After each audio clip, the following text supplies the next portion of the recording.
amores! Estamos trazendo mais um vídeo aqui, né, de perícia entre amigas.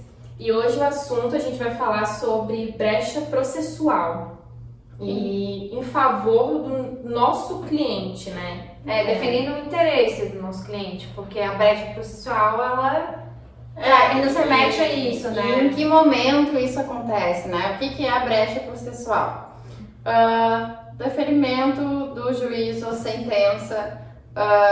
Inúmeras vezes o juiz ele não entende muito bem do assunto, ou ele não consegue, ou ele não conseguiu expressar exatamente o que ele queria, esqueceu de alguma coisa. A gente tem inclusive vários embargos às vezes em função disso, que as partes mesmo faltou teve alguma omissão durante essa E decisão. em alguns momentos não tem, e quem vê isso é o calculista, que já é quando chega para a parte de cálculo, né? Sim. A gente pode dar alguns exemplos aqui, não sei se... Por exemplo, na área trabalhista, né? A gente tem muito na área trabalhista. A gente trabalha, nós todos com a área trabalhista, mas ainda mais eu e a Kênia nesse momento, a gente pode citar alguns casos assim que aconteceram, que são falta de parâmetros de cálculo, porque o juízo, ele entende muito de leis, né? Que era o que o Pan estava mencionando.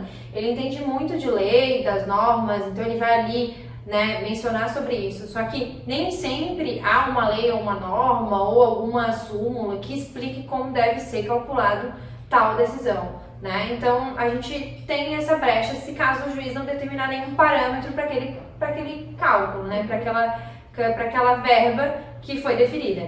Caso a gente não tenha esse parâmetro, por exemplo, a gente tem o caso de periculosidade, né? O juiz não menciona a base de cálculo da periculosidade e daí a gente não tem, sei lá, a comissão coletiva ou não tem nenhuma súmula que mencione, a gente fica refém de qual base a gente vai usar, porque tem base que a gente entende que tem que ser como salário base ou tem que ser sobre salário mínimo, por exemplo, né? Tem casos que o juiz defere pelo salário mínimo a periculosidade, isso já aconteceu, a gente já pegou processos aí que foi defendido isso pelo juízo, então fica omisso essa parte, ninguém entrou com um embargo de declaração, né, para questionar isso, e cabe ao calculista defender esse ponto. Como que a gente vai fazer isso? Sempre visualizando e defendendo, né, o nosso cliente. Caso ele seja o autor, o que o autor quer, né? Ele quer ganhar mais graninha. Dentro dos comandos judiciais ali, a gente vai verificar aonde houve a brecha e se aquela brecha nos der dois caminhos para seguir, qual é o melhor para o nosso cliente.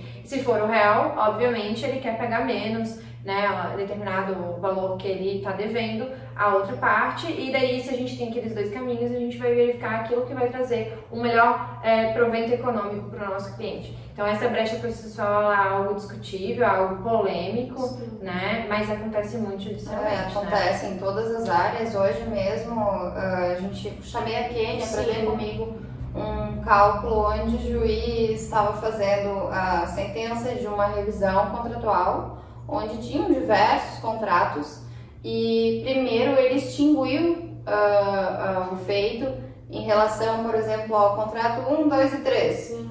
Aí na segunda parte ele dizia assim, que todos os contratos deviam ser feitos a juros simples, exclusão da capitalização. E logo em seguida ele menciona o contrato 1, 2 e 3. Então assim, eu estou fazendo o cálculo para o autor, eu vou considerar esses contratos, porque ele está sendo, tem um entendimento tem contradição ali, né? Eu posso entender que eu não preciso, como se eu considerar, né, que ele extinguiu, ou eu posso entender que não teve mais nenhuma decisão depois de embargo, nada. Não. Porque geralmente quando acontece algo tão assim na cara, né, dessa contradição, vem um embargo logo após, né? Vem com todo, sem dúvida, um embargo. A gente já viu vários casos que o embargo ele serviu para nada mais, nada menos do que explicar uma decisão que teve em sentença. Por isso que um calculista é tão importante. E a brecha processual, ela é algo, né, que ocorre muito, mas que também traz muita discussão judicial, né? Porque o que vai acontecer? Essa brecha vai ser utilizada de uma maneira pelo autor e vai ser utilizada de outra maneira pelo réu. E isso vai trazer várias impugnações ao cálculo do autor e do réu durante o processo, e daí vai voltar para o juízo para ele verificar quem tem razão ou não, ou se ambos não têm razão.